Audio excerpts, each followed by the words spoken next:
take a seat, please?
Hello, hello, 1, 2. Is that working? It's not working, is it?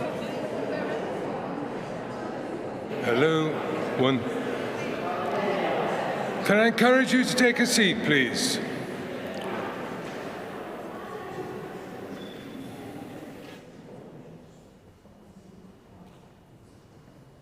Welcome to Sheffield Cathedral for this book launch and signing. My name is Ian Wallace, and I'm one of Beth's colleagues. I must say it's a joy to see so many of you gathered here on this occasion. And we would like to thank Dean Abbey and the chapter for allowing this event to take place here. And I should point out that the event is going to be recorded with a video. And if you don't wish to be part of the video stream, can I encourage you please to move over to my left and to your right. In a moment, Beth is going to introduce her new book, but before doing so, it's my honour and privilege to introduce her. Beth is a priest within the Church of England who currently serves as Vicar of St Mark's, Broom Hill and Broom Hall, and an oversight minister within the Three Spires mission area of Broom Hill, Ranmore and Walkley. Although a native of Manchester, much of her adult life has been based this side of the Pennines, but not before working as a youth minister in Kenilworth, Warwickshire, and much further afield and overseas in the western province of Zambia. Beth studied philosophy and psychology at the University of Sheffield, after which she returned to youth work and community regeneration, specialising in sexual health among young disabled people throughout the city. A research post at the Church Army afforded opportunity to complete a Master's in Theology and Religious Studies, after which she commenced ordination training at Cranmer Hall, Durham, concurrently completing a doctorate in the missional dimension of ordained vocation. Ordained ministry began for Beth here at the cathedral, followed by posts at All Saints Ecclesall and St Mark's Broom Hill, where she was initially employed as priest theologian. Alongside her parish responsibilities, she has continued to be involved in ministerial formation, teaching contextual mission, homiletics, pioneer ministry, and theological reflection. Now a qualified sexual violence advisor, one area of ministry that has remained central to Beth's vocation, reaching back to her youth working days, is the support and advocacy of victims and survivors of abuse, especially since ordination within church contexts. And it is out of this commitment, drawing on personal experience of trauma and interpreted through uncompromising theological reflection, that the pieces join has emerged.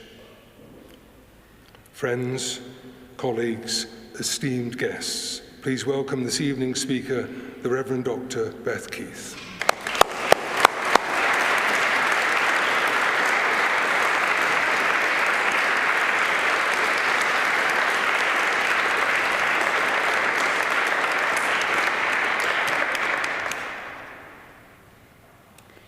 I grew up in a well-ordered home.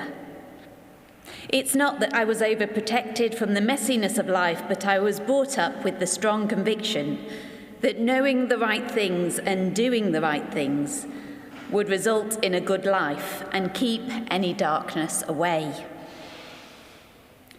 This got me only so far. In my 20s, I ended up working as a youth worker in the wonderful and beautiful but rough end of town. On Monday nights, we gathered at the youth centre and set the world to rights over hot chocolate and Freddos. To this point, I had kept my distance from sexual health work. Obviously, this is part and parcel of working with teenagers, but I'd mostly managed to allow others, my loudmouth colleagues, to wade in where I would rather not tread. Quiet, perhaps even prudish, I felt awkward in group discussions and ill-equipped to offer much advice. But Monday nights changed me and changed that. Over the weeks and months, it became clear, in odd comments, from tears in the corridor, in confused conversations and clear disclosures, that some of our members were victims of sexual abuse. Some had tried reporting it, but as disabled young people, they would never count as credible witnesses, so reporting never got anywhere. Even the act of reporting was traumatic. It was messy and unclear, and just the opposite of the ordered life I thought I knew. The equation that knowing the right things and doing the right things would keep you safe did not apply or make any sense here. Over the next few years, with gifted colleagues, we worked hard, tried our best to support the young people, and banged our heads against the walls of the justice system. We drew alongside, reported, and sat in police stations only to walk out in disappointment. We campaigned and found funds to set up a project aimed at supporting young disabled people at risk of sexual exploitation. We tried to bring change to youth work policy, creating good practice guidelines. We ran workshops with disabled teenagers and their parents, and I got marginally better at talking about sex in front of a group of strangers. But any real structural or systemic change seemed like an impossible hope. This was not the job I wanted to do. I had hoped to be a priest, but through one thing and another, I had ended up here. It was a job that was too difficult for me to do. My colleagues were much better at it than me, but it was probably a job too difficult for anyone to do for too long. I guess that's why so few people did it, so few people wanted to. It was too messy and hopeless and painful. I longed to leave this mess and become a priest, to find my way back to order where knowing right things and doing right things might make sense again. But going back was not possible now. I hadn't noticed before how the religion I knew and loved was marked out with lines and boundaries that kept it clean and holy. I had loved those lines and how they made me feel safe, but now I saw how those lines, perhaps unintentionally, had kept out those who were messy, those whose lives didn't fit that simple equation of good living, those whom I spent Monday nights with at the youth club. Within Christianity, there is an understanding that God is present in our world and that in the person of Jesus we can come to know God. In the accounts of Jesus in the Gospels, we read that Jesus spent time with those who had been most excluded by society, those who were most vulnerable, most in danger. Jesus talked about the kingdom of God being centered on the healing and restoration of those most in need. Christians are called to follow Christ and to work for this type of kingdom, this way of living, and as we do so, we know the presence of God's Spirit with us. As I prayed about leaving, I began to see Jesus present in the work I was doing. As I sat in the park with Helen while she considered talking to the police again. As I stood in an alley where the streetlights weren't working and where the dark seemed to press in on every side, each step uncertain, each shadow heavy with threat. Present with Sam as she walked home, the familiar shape of her alarm pressed into one hand and her keys ready in the other. He was present at the police station, present in the tears and confusion, present in the words not spoken, present but silent, present but powerless. The more I wanted to find safety away from here, the more I wondered whether, by returning to the church, I might leave Jesus behind. He was here, where I knew he would be with the vulnerable, silenced, and exploited. Nothing I read in the Gospels suggested that he would be anywhere else. I don't want to romanticize this. That's the temptation, to make it sound somewhat heroic. But it wasn't. It wasn't tangibly encouraging or heartwarming to know Jesus might be here, because I didn't want here to exist at all.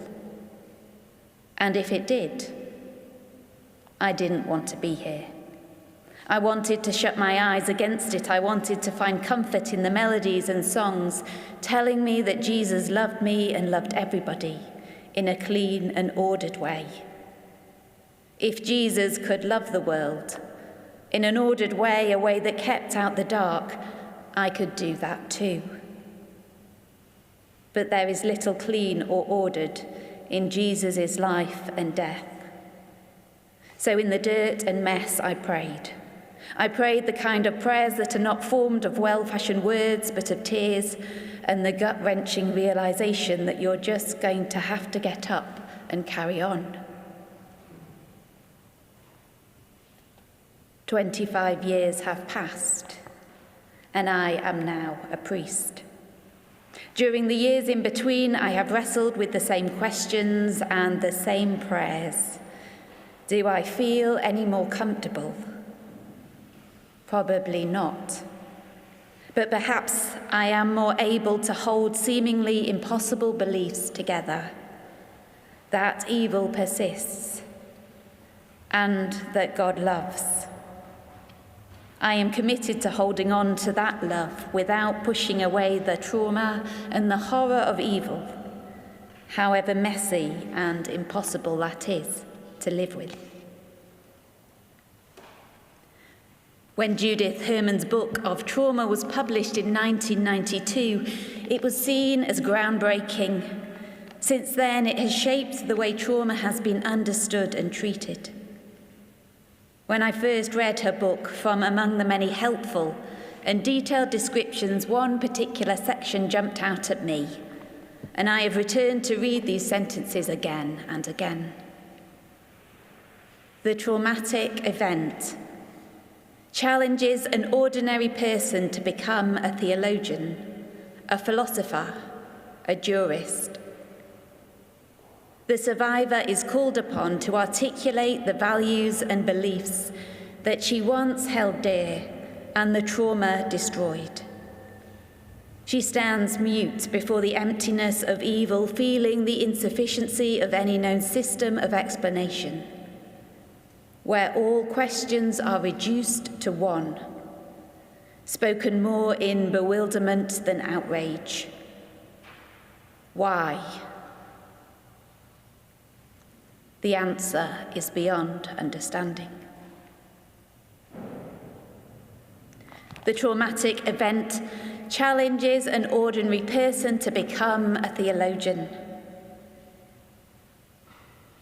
It's an odd phrase to read in a psychiatric work.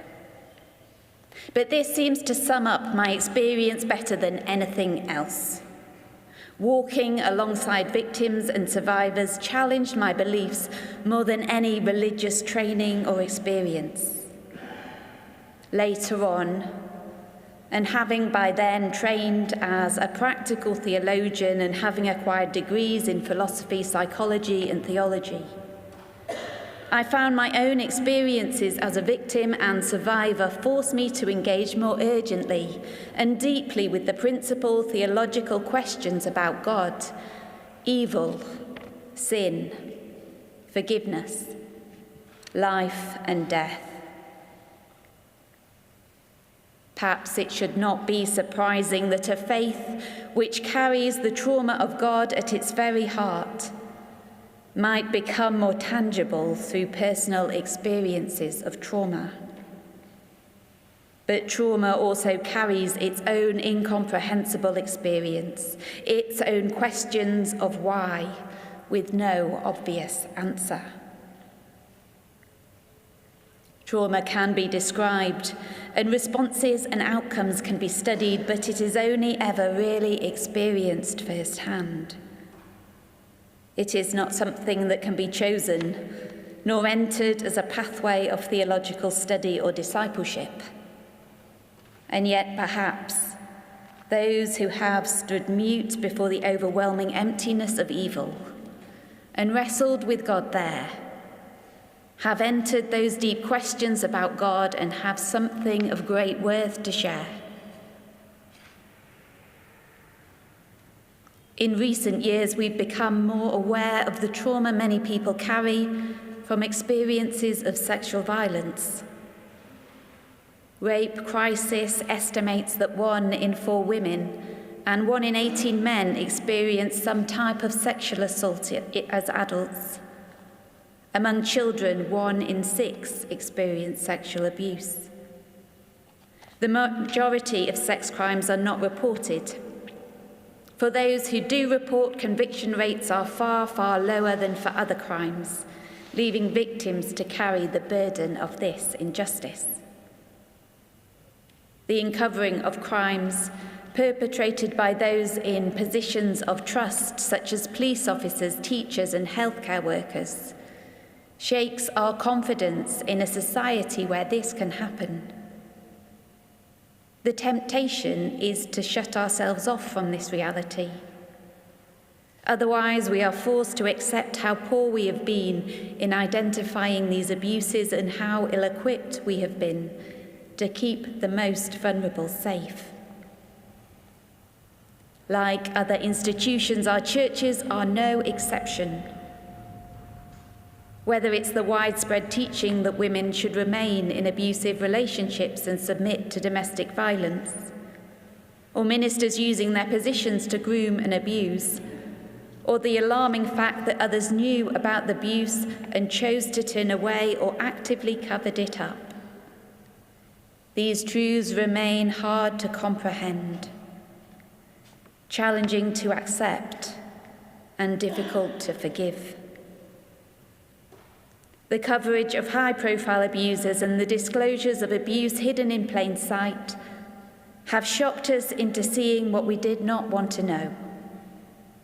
No longer can we pretend that it is only happening somewhere else.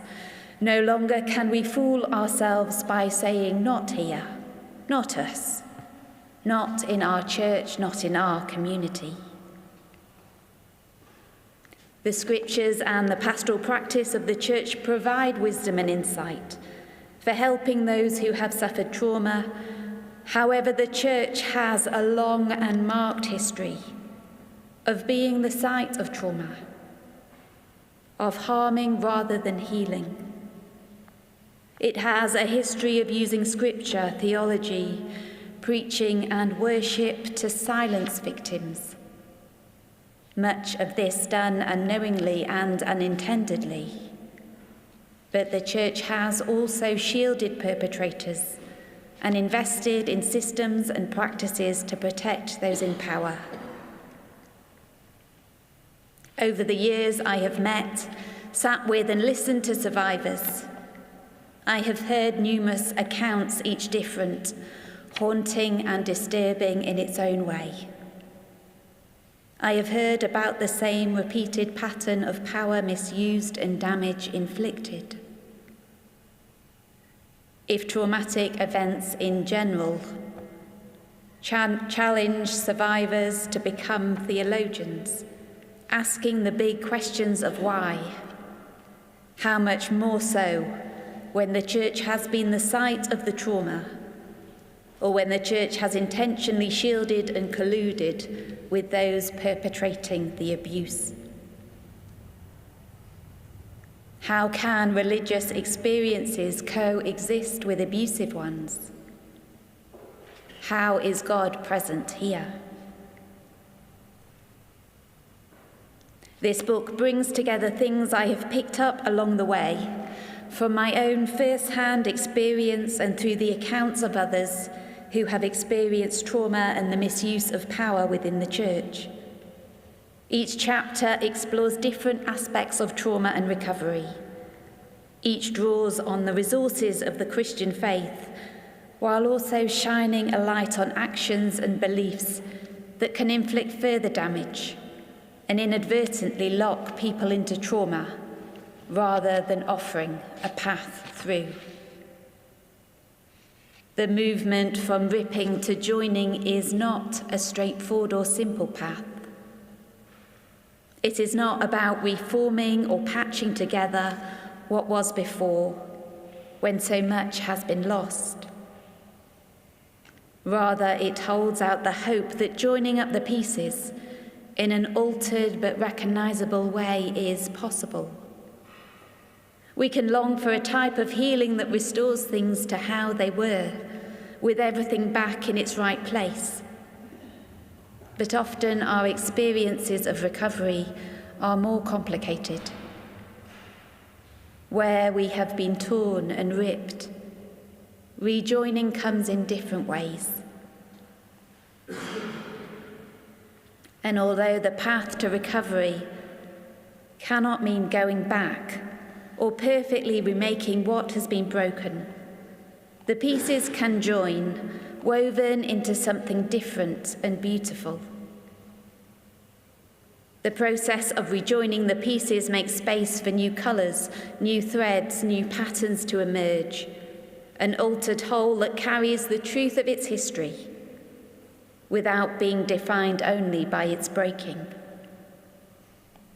This is the image I see at the heart of the gospel. Christ torn and broken, and bringing about a deeper joining than we could have imagined. Scattered fragments are gathered up. The pieces of our lives can be joined again, not as they once were, but in a new and living wholeness.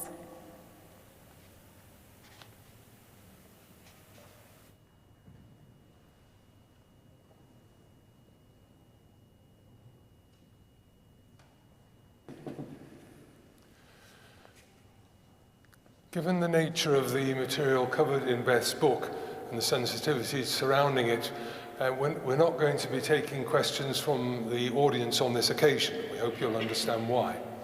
However, Beth has agreed to field a number of pre-prepared questions, and the first one of those, Beth, is it'd be good to know a little bit about the writing process and how the book came about. Yeah. Since the book has been out, people have most regularly said to me, "How have you found time to write a book?" Well, it's happened very, very slowly and over a long period of time. It didn't start as a kind of idea to write a book. Some of it developed out of some journaling that I was doing. Some of the thinking developed, say, when I'd had to preach on a particular passage and I'd done some thinking around that.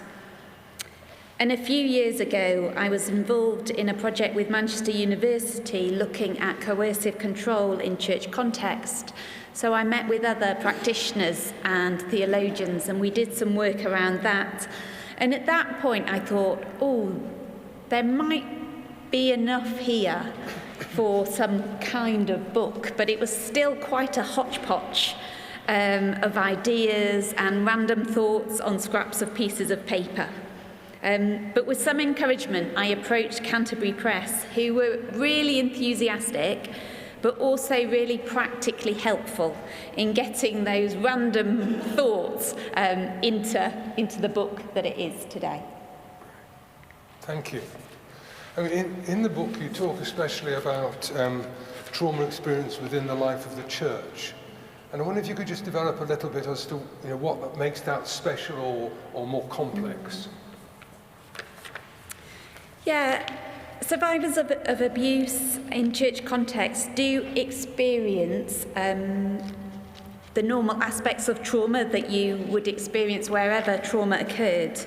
But there are particularities about the church that can make both the experience and the recovery from that more complicated.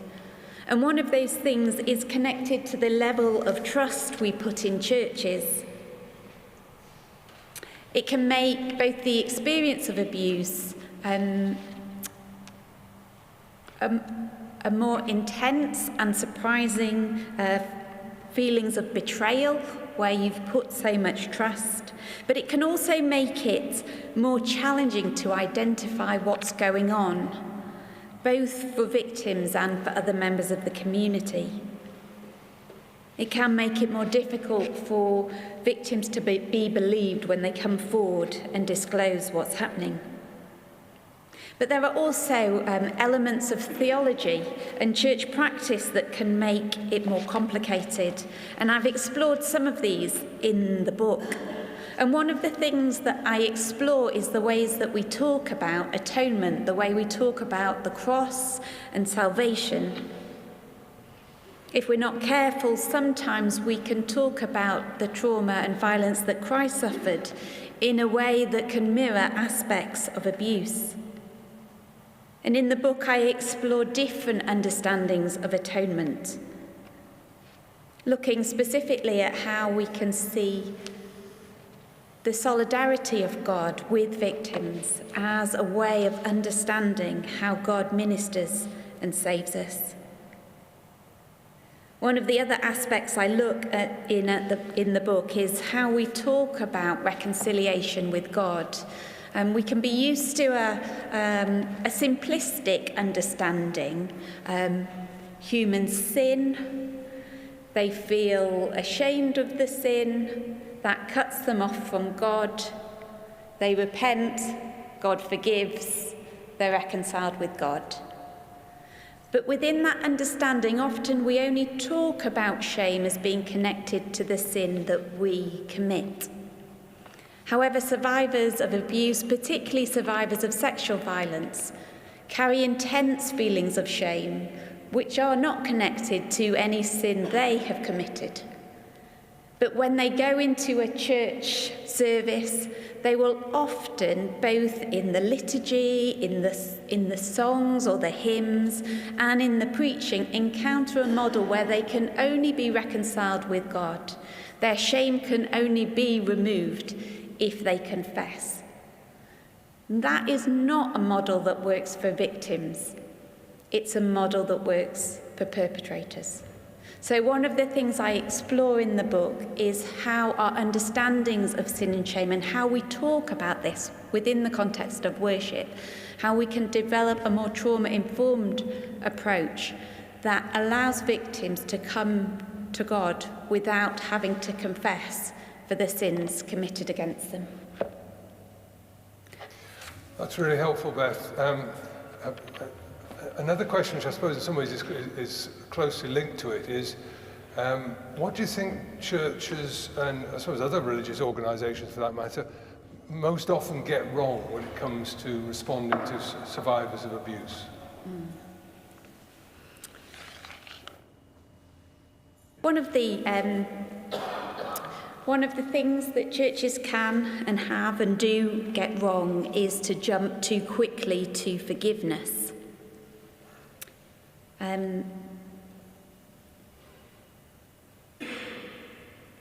We can have a theology where forgiveness must be granted quickly. And if forgiveness isn't granted, then we're out of relationship with God. Now, that is an awful burden to put on someone who is a victim.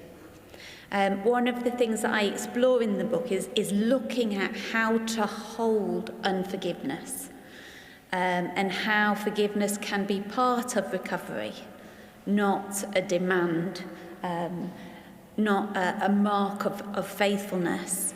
And I draw particularly on Stephen Cherry's work, where he looks at unvengeful unforgiveness, and also takes the passage of Jesus on the cross where Jesus cries out, "Father, forgive them," and explores what's happening in that moment where Jesus is seemingly unable to forgive and calls on the Father to forgive, and how that can open up a space for survivors to encounter God both in unforgiveness, but then also to journey with God, with their recovery and forgiveness being part of that.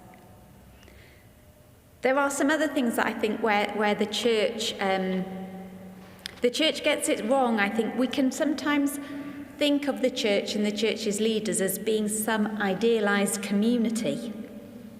But in reality, it's a very human institution, just a human community of people. And we need to accept that as well. In the book, I explore some of the social dynamics that can happen within groups. I explore scapegoating. I also explore some of the thinking that can go on, which might make us unintentionally blame victims rather than believing them. I think we have to accept the church is a very fallen and human community and not look for it to not expect it in some ways to be any better, because it can push us into not accepting what is right in front of us, unless we're happy to actually open our eyes to what is going on. Thank you. Now, in my experience, publishers are always exhorting their authors to keep their target audiences in mind.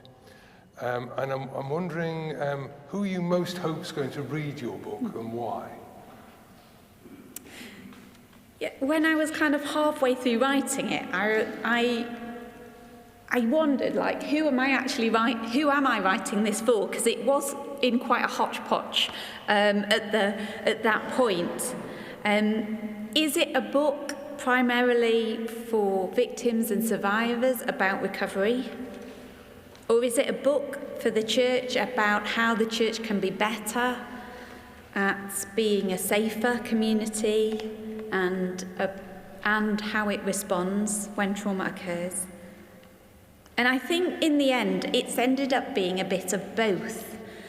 And that mirrors where I stand, both as a priest and as a victim. So I hope the book will be read both by survivors and by church members and church leaders. The path to recovery does belong to the victim. They can get help and support, but it is their path to recovery. But the church is also responsible for truth and repair. The church is responsible to be truthful and transparent, to work to become a safer church, and I hope that the book can help with that. The church is also called upon to work for repair where harm has occurred, and to support survivors by paying for redress, by supporting with therapy costs. The Church of England is setting up a redress scheme which should open later this year, and it's not perfect and it can't undo the harm, but it is one way that the church can help with repair. But it will take a whole church approach for the church to become safer and for the church to reach out and offer redress and offer support to those who've been harmed. We have brought along some different leaflets. If anybody is particularly wanting to find out more about how the church can respond and support survivors, and whether you want to take some leaflets to pass them on to someone or just for your own interest. Sean, where is Sean? Not that Sean, the other Sean. Sean, could you just stand up? So Sean Checkley is the Diocesan Safeguarding Officer, and she's here as well. And if you want to ask her anything or talk to her about anything that's been raised today, then she'll be hanging around during the refreshments, and she's got lots of leaflets as well. So do go and talk to her or pick those up. Beth, before drawing this part of the evening to a close, I wonder if we can persuade you to read another section from your book. And if we can, I wonder if you will tell us why you've chosen this one. Well, I wasn't sure what to do for the second reading, but what I've decided to read is the end of the chapter on scapegoating. The start of the chapter talks about scapegoating, the way we can blame victims and put responsibility onto them and then send them out from the community. And at the start of the chapter, I talk about how that can feel for survivors, but I also look at some of the theological background to the term and the rite from Leviticus.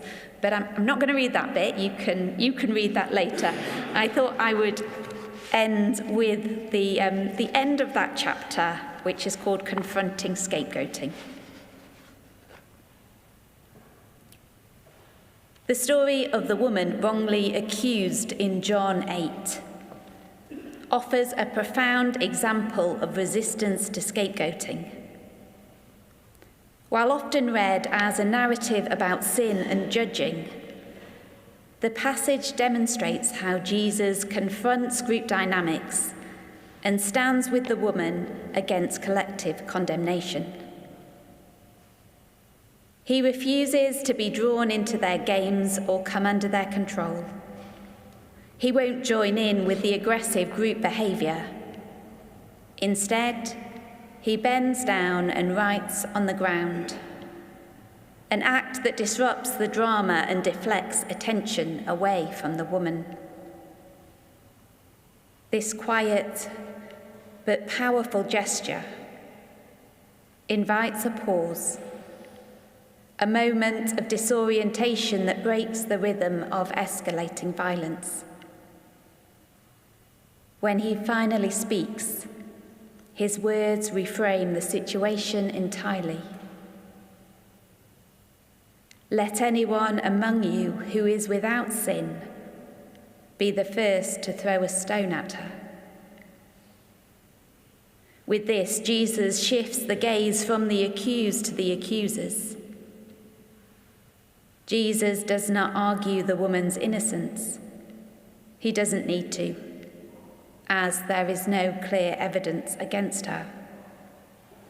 He simply refuses to let her be used as an object lesson or a target of public scapegoating.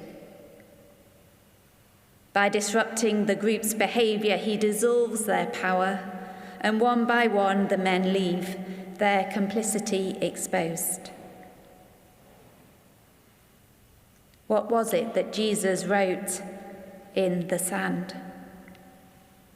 It's one of those questions that lingers on the edge of the story, inviting speculation.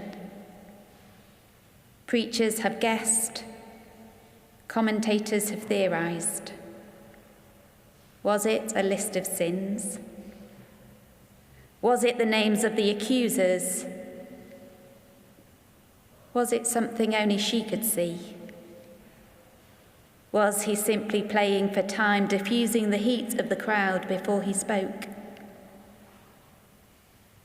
Maybe not knowing is part of the point. Perhaps the absence of detail is deliberate, drawing our attention away from the crowd's demands for vengeance and towards something quieter, as the focus shifts from what he wrote to the act of writing itself. A man stooping low, his fingers moving across the dust whilst an accused woman stands waiting to die. Everyone else is shouting. Only he and the woman are silent. I find myself returning to that scene again, letting it play out in my mind. I see her, a woman dragged from somewhere, perhaps from her home, perhaps from the streets. She has no name, no voice, no words to defend herself. There is only the noise of those who accuse her. She's been taken, brought out into the open, exposed, her fate now a public spectacle. The crowd are gathered, angry, self-righteous, stones ready in their hands, when another figure steps into view. He looks like them. He's a man, a rabbi, but something in his posture sets him apart. He isn't shouting. He isn't jeering. He doesn't throw her to the ground or demand her confession. Instead, he lowers himself to the dust beside her, kneels in the same dirt they've kicked up, and starts to write. And I wonder, did he write it for her? Maybe it was a message no one else could read, a message scratched in the dust and gone with the next gust of wind. Maybe he wrote, "You're not alone." Maybe he wrote, "Trust me." Maybe he wrote, "I'm going to save you." I find myself wondering what Jesus saw when he looked into her eyes. I wonder, as he stood between her and the men who wanted her dead, if Jesus thought of his own mother and saw the fragile thread that held his own story together. Mary had been young, unmarried, and pregnant. Her life had been in danger too, and with it his. Maybe he saw in this woman an image of the woman who had once carried him, the woman who had once faced death because of the appearance of sin. Maybe he knew what to do in this moment, because he had heard how his father Joseph had acted to save them.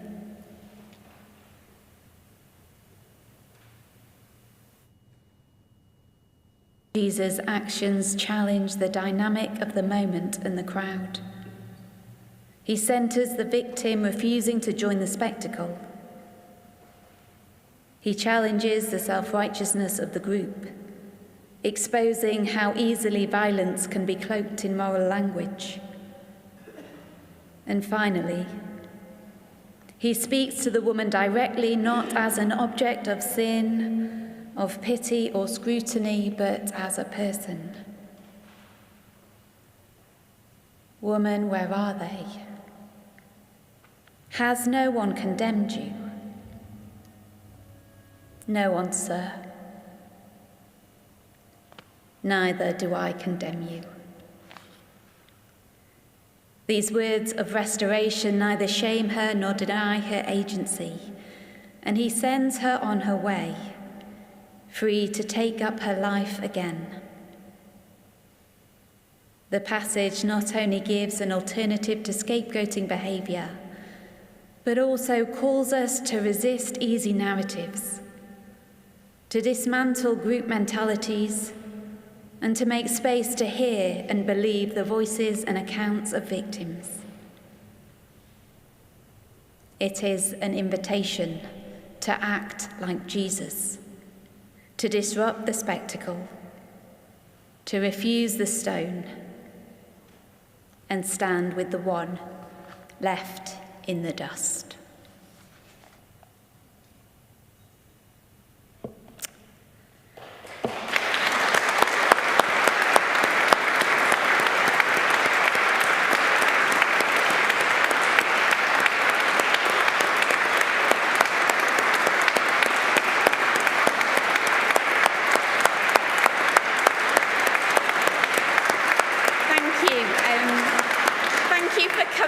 Tonight. It's so lovely and encouraging to see you all here.